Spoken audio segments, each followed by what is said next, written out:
Bonjour, vraiment merci beaucoup d'avoir accordé cette possibilité de vous interroger, Кристиан.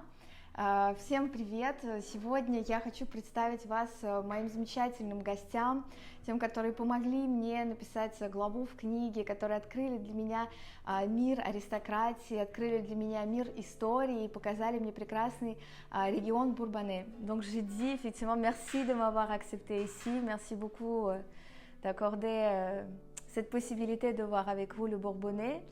Mais Anastasia, bonjour bien sûr, c'est nous, Babette et moi, qui sommes honorés de vous recevoir. Ben, merci. Vous êtes charmante et on vous aime beaucoup.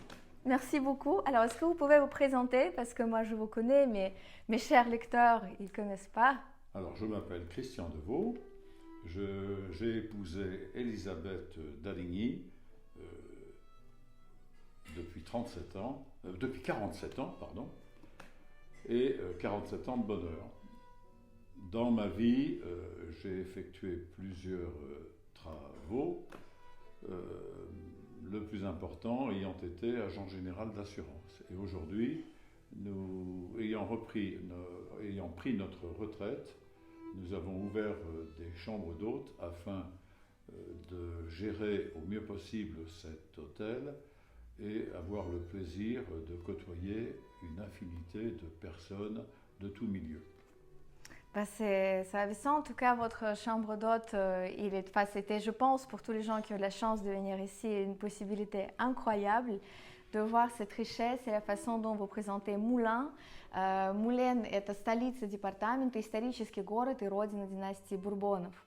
Alors, est-ce que vous pouvez nous dire quelle est l'histoire de votre titre? Parce que Babette et vous portez un titre de noblesse. D'où il vient, donc le vôtre et celui de votre femme? Alors, Babette et moi ont eu le privilège de naître nobles de tout temps, noblesse acquise par nos familles, par acte de bravoure lors de différents combats qui étaient organisés par le roi de l'époque. Et donc, cette noblesse a été transmise de père en fils, non pas par fierté, mais par devoir, car nous considérons que la noblesse nous donne des devoirs et non des droits. C'est fascinant de l'entendre que la noblesse ne donne pas des droits, mais des devoirs. Alors de quels devoirs il s'agit-il? Eh bien, ce sont des devoirs de charité, d'accueil, de bonne éducation, entre guillemets, savoir donner, entendre et agir en fonction des questions que l'on nous pose et toujours en répondant dans le sens de la droiture et de l'honnêteté, avec une transmission, bien entendu, de nos valeurs religieuses qui nous ont été transmises par notre parentèle. Merci beaucoup. C'est très riche votre réponse. Alors pour vous, est-ce qu'il y a une différence entre une enfance normale et une enfance noble? Non, pas vraiment, parce que les gens d'enfance normale, pour reprendre votre expression, n'ont probablement pas eu la chance d'avoir des parents qui avaient été privilégiés de par leur naissance. Donc je considère que, quelle que soit la naissance, il faudrait toujours conserver le sens de la droiture et de l'honnêteté. Merci beaucoup. Et justement, en parlant de ces valeurs, en fait, quelles valeurs vous avez transmises à vos enfants? C'était, je m'imagine. Alors, comme de chaque côté, Babette et moi, nos parents n'ont pas eu la chance de gérer leurs biens d'une façon économique, très tôt nous avons compris qu'il faudrait remonter l'honneur de la famille au plan financier, tant et si bien que nous avons toujours beaucoup travaillé et il est évident que nos enfants ont vécu avec nous le temps passé au travail, les difficultés que ça représentait, les risques que nous prenions, et je crois qu'ils ont tiré les leçons qui font qu'à l'heure actuelle, eux-mêmes sont peut-être un exemple, car ils ont compris beaucoup de choses au travers de nous. Donc je souhaite qu'eux-mêmes puissent transmettre ce même genre de principe à leurs enfants. Merci. De nouveau, je trouve que c'est très en fait surprenant pour moi autant en fait pour ceux qui voient cette interview d'entendre ça parce que nous en fait ce qu'on imagine du sang bleu c'est le château, on fait pas grand chose, tout est acquis, la vie est belle. Donc finalement cette image il n'est pas vrai aujourd'hui. Bien sûr, c'est une fausse image. Elle était vraie lorsque les rois nous ont distingués et nous ont gâtés par les cadeaux qu'ils nous ont offerts, qui bien entendu ont permis effectivement de construire une propriété, la plupart du temps entourée de terre, et donc de gains. Seulement, au cours des siècles, la vie politique a changé, la Révolution est passée par là, les différents régimes se sont succédés, étant différents les uns des autres. Aujourd'hui, nous sommes en République. C'est un moment politique que j'apprécie parce que, normalement, ces trois qualificatifs, égalité, fraternité, liberté, devraient être justement les lignes de la vie de chaque individu en France. C'est un principe très juste dont il faut se souvenir. Ben merci, de nouveau, je trouve que c'est vraiment bien dit parce que c'est pas facile toujours de faire de ça, enfin de vivre sa vie en accord avec ses principes. Est-ce qu'il y a eu des moments lors desquels votre titre vous a fait de mauvais service? Peut-être que la noblesse nous a permis de travailler au plan physique d'une façon très, très dure, particulièrement Babette, qui était née en ville et qui ne connaissait pas du tout la campagne. Seulement, par amour, elle m'a secondé d'une façon absolument admirable et inoubliable. Et donc, quand nous étions invités dans nos familles, ces familles étonnées de la trajectoire que nous avions prise, nous ont pris en grande estime.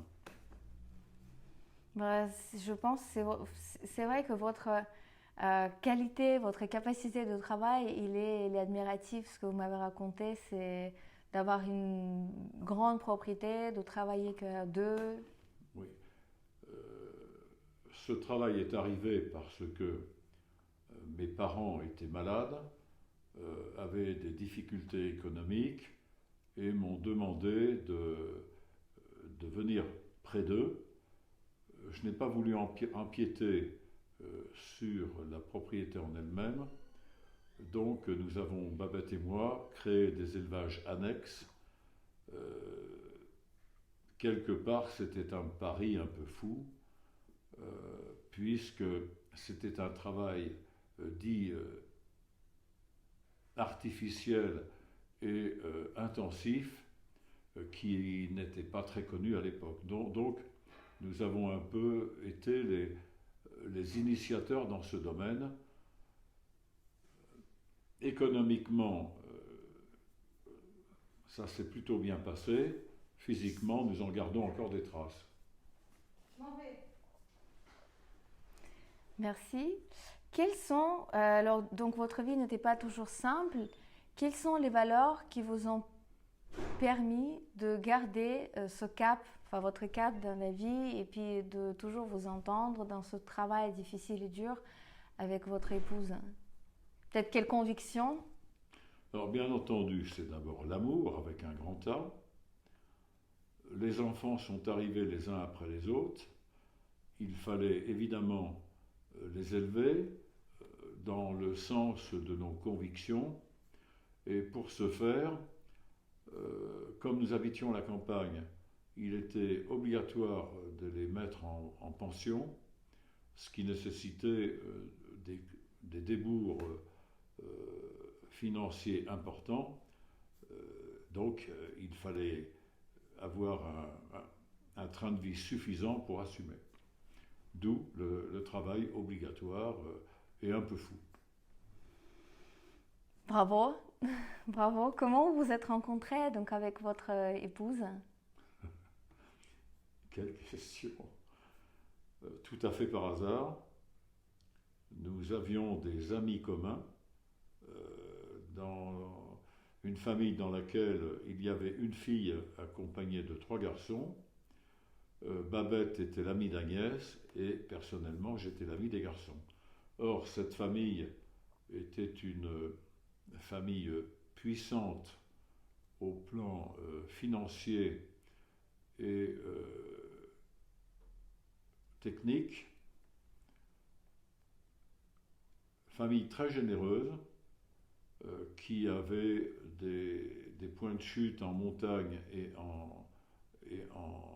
au bord de la mer, et très élégamment, elle savait que des deux côtés, Babette et moi, nos familles n'avaient pas les moyens de nous envoyer dans des vacances de ce niveau. Nous étions invités, et là, c'était le bonheur. Nous étions jeunes, mais comme j'ai 5 ans et demi de plus que Babette, à l'époque, Babette avait à peine 12 ans et moi un peu plus de 17, il était hors de question de déclarer ma flamme. Pourtant, j'avais déjà le cœur qui palpitait. Waouh, mais 47 ans, et si on ajoute en fait les années avant votre mariage, vous avez passé ce qu'on dit aussi un cap d'or. C'est le mariage. Oui, alors, étant donné mon âge à l'époque, je suis rentré en faculté, nous nous sommes perdus de vue, j'ai effectué mon service militaire, et au retour du service militaire, ayant trouvé une petite place à la maison Hachette à Paris, mes parents m'ont emmené à la gare de Moulins pour prendre le train. Et là, le miracle, je tombe dans la salle d'attente et je vois Babette rentrer dans la salle d'attente. Mon cœur n'a fait qu'un tour. Waouh! Voilà. Une belle histoire, c'est digne d'un roman, d'un livre. Puis c'est parfaitement exact. Oui, ben oui. Donc, à partir de ce moment-là, très rapidement, nous avons compris que nous étions faits l'un pour l'autre et nous sommes revenus en Bourbonnais et ce que j'ai dit tout à l'heure a débuté. J'ai commencé l'agriculture, nous nous sommes mariés très rapidement, les enfants sont venus et la vie continue. Merci beaucoup. Quelle belle histoire. Alors dites-moi, qu'est-ce qui distingue un mariage noble? Il y a peut-être différence avec un mariage, entre guillemets, normal de tout le monde? À mes yeux, il n'y a pas de différence. L'amour, c'est sacré.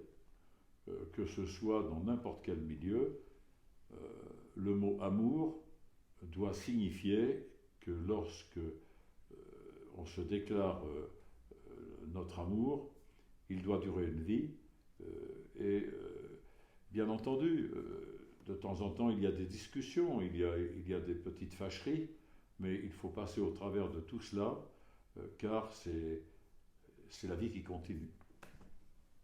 Merci. Alors, comment s'est déroulée votre vie après le mariage? Vous avez dit brièvement que vous avez beaucoup travaillé. Donc, nous avons beaucoup travaillé. Pendant 17 ans, nous avons exploité et agrandi cette affaire agricole.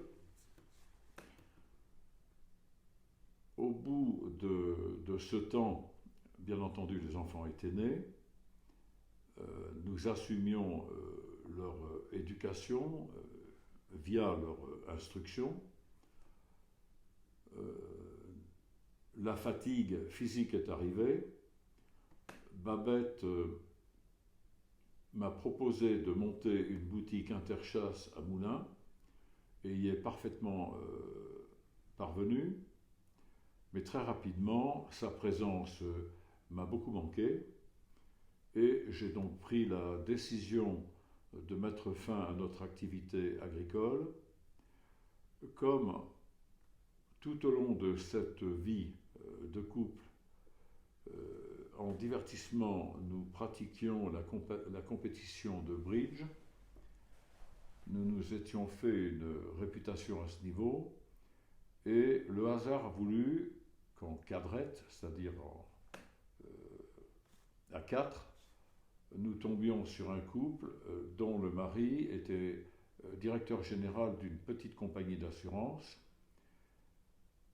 J'ai proposé à un moment donné à cet homme, mon ami intime, de devenir agent général d'assurance. Or, celui-ci cherchait un couple pour en remplacer un autre, donc c'est très bien tombé.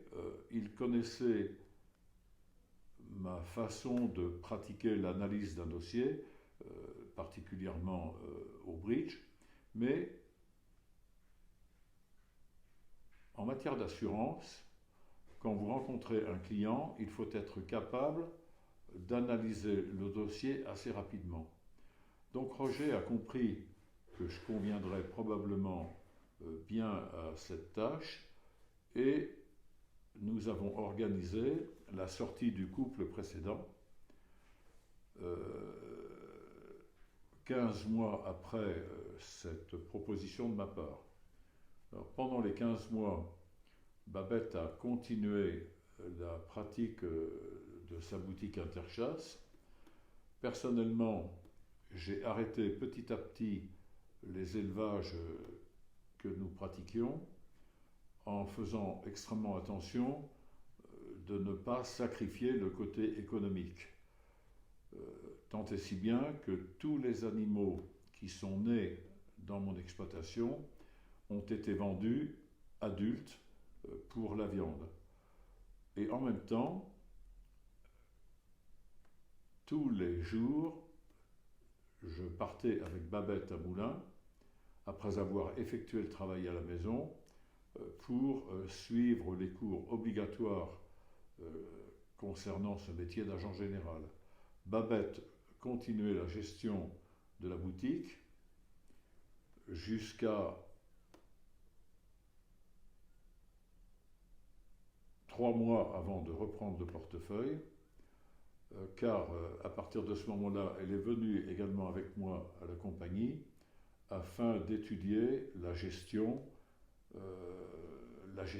financière et générale. Et puis, nous reprenons le portefeuille en question, nous achetons la maison de nos prédécesseurs, en même temps, je mets en pseudo-fermage notre ancienne exploitation. Tout ça a été compliqué, extrêmement fatigant, car les nuits étaient fort courtes, puisque nous nous levions pratiquement tous les jours entre 2h et 3h du matin pour effectuer le travail, se laver, se changer, la demi-heure de route qui nous amenait à Moulins, la pratique toute la journée dans nos métiers respectifs, le retour à la maison après la fermeture du magasin à 19h le soir, à nouveau le pansage des animaux, quelques heures de sommeil et nous recommencions. C'est gigantesque ce travail. Ah. J'imagine même pas, c'est vraiment titanesque d'avoir tout ça. Donc quelque part, tout ça nous a fatigués. L'achat du portefeuille d'assurance était très risqué, car à l'époque, les taux d'intérêt pour acheter ce genre de choses était à 9%. Donc il était indispensable d'avoir une production extrêmement importante, sinon nous aurions coulé rapidement. Donc nous nous sommes astreints à un travail très, très intense qui finalement, au bout de 12 ans, m'a provoqué un grave incident coronarien. Bah, on est ravis que la médecine quand même soit allée jusqu'à le niveau qui nous a permis en fait à tous, je pense, quand on a des problèmes graves, d'être toujours là et profiter. Merci beaucoup. Et c'est une situation que vous avez racontée qui, je pense, aux yeux de beaucoup de gens qui écoutent, qui regardent, ne reflète pas vraiment ce qu'on imagine de la situation des aristocrates. Et quelle, en fait, est la situation à peu près, enfin vraiment dans les grandes lignes de vos amis, de votre milieu? Quelle est la situation des aristocrates aujourd'hui? Est-ce qu'il y a certains encore qui profitent? Il y en a peut-être d'autres qui travaillent comme vous? Alors nous étions dans ce monde-là, les aristocrates un peu ruinés. Tant et si bien qu'au début de notre activité, Babette était un peu au bout du fusil, car il était dit qu'il n'était pas très chic à l'époque que la femme travaillât. La plupart de nos amis ou de la famille étaient des gens nantis et la vie pour eux a débuté d'une façon beaucoup plus facile. Finalement, le temps a passé, la vie générale, politique, a provoqué des mutations très importantes dans le monde économique. Et malheureusement pour certains, ils n'ont pas suivi ce monde économique et souvent les situations se sont inversées par rapport à nous. Je n'en éprouve aucun orgueil. Je pense qu'il faut tirer la leçon qu'on n'est jamais les meilleurs et que le travail prime sur tout. Et peut-être que la chance intervient également beaucoup. En tout cas, le lien est probablement l'amour. Très bien dit, vraiment, de nouveau, c'est des valeurs qui unissent tout le monde, l'amour, l'amitié. Alors, en parlant maintenant de choses un peu différentes, en fait, vous avez dit que donc l'aristocratie s'est distinguée auprès des rois, auprès des leaders d'État pendant les batailles. Alors, quel est votre roi et reine? Alors, plusieurs rois peuvent être cités. Charlemagne est le début de la chaîne primaire, mais fondamentale. Malheureusement, la suite de son règne se divise entre ses différents enfants. La vie passe, la guerre de 100 ans, arrive Louis XI, en grande difficulté, qui mène un règne de rapprochement et qui a la chance d'avoir une fille, Anne de France, qui est intellectuellement extraordinaire à cette époque. Tant et si bien que pour moi, Louis XI compte beaucoup. Arrive Henri IV, avec ses difficultés, particulièrement le fait de renier ses religions plusieurs fois, mais qui gère remarquablement la France avec Sully. hélas, il est assassiné. Son petit-fils Louis XIV est un grand roi. Il laisse l'image d'une France glorieuse et représentative de par les constructions, bien entendu Versailles, les Invalides. Malheureusement, il y a l'édit de Nantes qui est un grave péché. Enfin arrive Bonaparte, qui sauve la France de la Révolution, qui mène une vie consulaire remarquable politiquement, qui assume son génie militaire. Hélas, il n'arrive pas à arrêter ses conquêtes, poussé malheureusement par la coalition de l'Europe, et c'est la catastrophe. Depuis, j'aime beaucoup Napoléon III, qui s'enferme un petit peu dans sa tour d'ivoire et qui ne voit pas la nullité de ses maréchaux. Il commet l'erreur de la partie mexicaine, et puis arrive Sedan. Enfin, la République. Alors, la République, c'est évidemment l'annulation de l'époque de la noblesse, mais c'est l'émancipation du peuple et la possibilité à chacun de pouvoir grandir et peut-être de faire une carrière remarquable. Voilà. Merci, je pense que c'était un super résumé de toute l'histoire de France que vous nous avez raconté et on doit être heureux d'apprendre les grands jalons. Alors, donc une question peut-être un peu perturbante, mais est-ce que vous voyez en fait un certain futur pour l'aristocratie aujourd'hui? Et à votre sens, quel est le futur devant l'aristocratie? Quel pourrait être son apport à la France actuelle? L'aristocratie ne peut plus espérer l'élection d'un roi,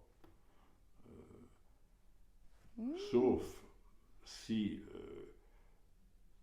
un noble de grande naissance prouvait sa capacité. Néanmoins, la noblesse tient encore une part de la nation relativement importante parce que souvent certains de ses membres prouvent leur compétence, leur honnêteté et leur attachement à la France avec un grand F. La République aujourd'hui nous a un peu vendus à l'Europe. Que va devenir l'Europe?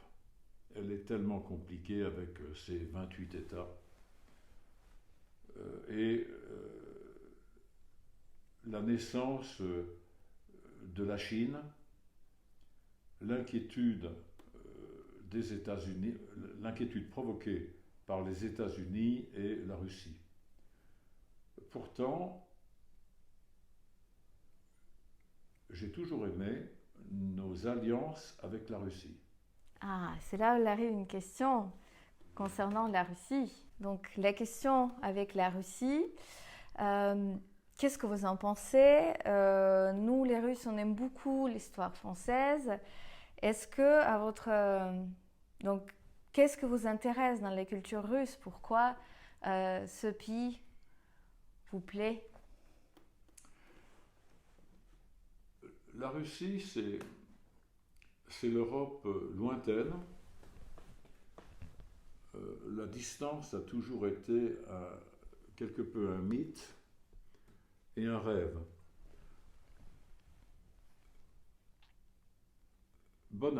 Napoléon, quand il arrive à Tilsit, qu'il gagne Tilsit, en théorie, signe un traité avec Alexandre et pense que l'Europe est faite. Alexandre était un jeune loup, intelligent, mais probablement jaloux de la puissance militaire de Napoléon. Quelque part, il a trahi ses engagements, alors que il faut reconnaître que ses engagements étaient très délicats. C'était le blocus continental. Il était approché par l'Angleterre et son argent. C'était très difficile, puisque ça ruinait en partie son commerce. Alexandre a été remarquablement intelligent dans sa tactique de la guerre franco-russe, la terre brûlée, le général Hiver, il a tout compris, et Bonaparte en a payé les pots cassés. J'ai vu qu'il y avait 500... Bonaparte, pardon. Pardon, je voulais juste en fait vérifier parce que je sais que vous êtes un grand connaisseur de Napoléon, qu'il y a 500 000 hommes qui sont partis avec Napoléon et il y a juste un tiers qui est revenu. À peine. À peine? C'est vrai? Environ 30 000 ont passé la Bérésina, qui, contrairement à la légende, a été une grande victoire parce qu'il a réussi à passer la Bérésina. Bon. Ça a été un fiasco épouvantable, c'est évident. Après la défaite de Russie, enfin le retour de Russie, il a gagné Lutzen et Bautzen. L'Europe lui a proposé un pacte de paix en gardant les frontières naturelles de la France que la Révolution avait gagné. Il a refusé, je pense qu'il a eu tort. Voilà. Ouais, qu'aurait su, dans ce cas-là, la France serait plus grande.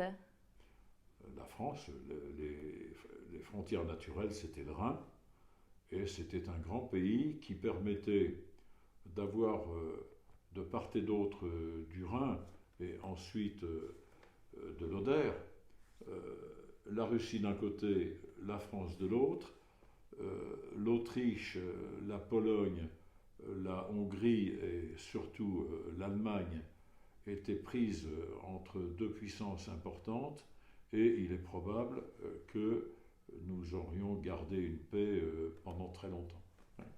C'est vrai qu'il aurait pu, comment aurait pu être le futur. En parlant du futur, quels sont les changements auxquels vous adhérez dans la France d'aujourd'hui et auxquels changements vous n'adhérez pas? Difficile. Qu'est-ce que vous appelez changement? Des choses qui changent dans la société, par exemple, peut-être plus de mixité ou le fait de démocratisation de certaines choses. Il y a les lois aussi qui changent, il y a le... Alors, Bonaparte monte le Code civil, qui d'ailleurs aujourd'hui régit pratiquement toute l'Europe. La République, finalement, adhère aux lignes générales de ce Code civil. L'émancipation du peuple est là. Le droit de vote général est établi, l'égalité homme-femme aussi. J'aime cette honnêteté. Par contre, je crois que la liberté tue la liberté. Intellectuellement, l'homme n'est pas égal et il ne le sera jamais. Il y aura toujours des hommes supérieurs et des hommes inférieurs. Donc l'égalité de vote entre un homme dit inférieur simplement et un homme dit supérieur est stupide. Je pense qu'il faudrait revenir à un système peut-être en fonction de l'étoffe de richesse de chacun, ou du diplôme acquis, ou d'une réussite. Mais il ne faut pas laisser la liberté d'agir à des gens qui ne pèsent rien et qui vivent de l'aumône des autres. D'un coup, c'est dur à accepter, mais en même temps, je pense qu'il y a une tout à fait justesse que, en fait, chacun apporte en fonction de ce qu'il apporte à l'État. C'est vrai qu'il y a des gens qui payent beaucoup, et donc ce serait peut-être effectivement judicieux, surtout qu'aujourd'hui, on voit qu'il y a de moins en moins de personnes qui votent. Oui, et il y a de moins en moins de personnes qui travaillent alors qu'elles sont rémunérées par ce système de la République qui oblige les employeurs à payer des cotisations considérables pour assumer une vie correcte à ceux qui ne travaillent pas. Et quelque part, cette façon de faire me choque. Effectivement, je pense que ça surprend aussi beaucoup de gens. Merci pour votre franchise. Et quels mots vous aimeriez dire en conclusion? Qu'est-ce que vous voudriez adresser aux gens qui nous ont regardés? Alors, Anastasia est une femme délicieuse que nous avons reçue plusieurs fois. Nous avons plus que sympathisé, c'est de l'amitié. Elle représente admirablement la Russie, dans le sens où sa façon de parler est très franche et démontre combien elle aime la vie et aimerait que chacun puisse se libérer et atteindre un niveau convenable. Donc la Russie s'est beaucoup ouverte ces derniers temps. Votre président ne me choque pas beaucoup. Je pense que c'est un homme remarquable. Peut-être que la perestroïka demanderait à être critiquée. Maintenant, cet homme a une conviction étonnante de force et je vous envie quelque peu d'avoir un président de cette envergure. Le nôtre ne me déplaît pas. Il est jeune, il a l'âge de mes enfants, donc j'ai tendance à le soutenir, mais il se heurte à des difficultés terribles de par l'excès de liberté. Merci beaucoup. Donc ça revient à ce que vous avez dit au début, que nous avons des devoirs et non des droits, et peut-être ce serait plus simple. Anastasia, c'est ce qui transpire de mon instruction. De la philosophie que nous apprenions à l'école. Il y a une entrée en matière, un développement et une conclusion. C'est ça la philosophie. Ce n'est pas le monde actuel. Internet, question-réponse. Tout à fait. Il faut les recoupements. Donc l'instruction est, à mes yeux, fondamentale et obligatoire. Vous ne vous faites un intellect que par les recoupements de vos lectures. Tout à fait. Donc c'est d'où l'importance de lire, d'analyser. Il faut lire, il faut accepter la discussion. Chacun apporte quelque chose à sa construction. C'est fondamental. Je fais tout au niveau de mes petits-enfants pour tâcher de discuter avec eux en leur faisant comprendre pourquoi une anecdote dans un devoir d'histoire, par exemple, est primordiale. L'anecdote, c'est le piment de la culture. Tout à fait. Ça apporte une petite touche d'humour. Alors, en parlant des anecdotes, la vraiment toute dernière question. Votre écrivain préféré? Quand vous avez parlé de la littérature, quel est votre écrivain français préféré? Qu'est-ce qu'on doit lire? Je suis un peu déformé par l'histoire. Ah, donc c'est un historien. Oui. Euh, Madelin. Comment il s'appelle encore? Madelin. Madeleine. Ok. On va chercher Madeleine. J'espère Madelin, que le traduit en russe. Oui, mais Tolstoï. Ah, Un peu romantique, mais tellement bien écrit. Pouchkine. Victor Hugo. ah, Victor Hugo. Chateaubriand. Ah, Victor Hugo, on le connaît bien. Chateaubriand, peut-être un peu moins. Alors, lorsque j'étais malade, je me suis lancé dans les mémoires d'outre-tombe de Chateaubriand. Et là, je me suis aperçu de la richesse intellectuelle et l'honnêteté de ce grand auteur qui était brouillé avec Napoléon, mais qui admirait l'homme, et en particulier le soldat et l'homme politique. L'honnêteté intellectuelle lui a fait raconter l'histoire d'un homme qu'il n'appréciait pas, mais d'une façon parfaitement honnête, en relevant les exploits militaires alors qu'il détestait l'orgueil de l'homme. Aujourd'hui, notre président pourrait peut-être se comparer à cette qualité intellectuelle, mais il faudrait qu'il comprenne qu'il devrait laisser son orgueil de côté. L'orgueil aussi, il me semble que c'est un péché aussi dans la tradition, enfin dans les religions chrétiennes. Faut pas l'avoir. C'est un très beau mot effectivement en conclusion, parce qu'il faut être honnête, avoir de l'humilité, l'honnêteté et pas l'orgueil. Voilà. Il faut savoir mettre de côté sa fierté et son orgueil et conserver son honnêteté intellectuelle. Merci beaucoup. C'est vraiment un grand merci pour ces mots, pour cette interview. Большое спасибо. Вот такие интересные слова, такие сложные, непростые вещи нам сегодня рассказал Кристиан. Мы благодарим его за это интервью.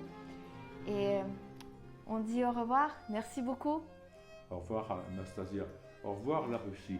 Mais Babette et moi désirons prochainement aller en Russie accompagnés d'Anastasia qui sera certainement la meilleure guide possible. On vous accueille avec plaisir. Merci.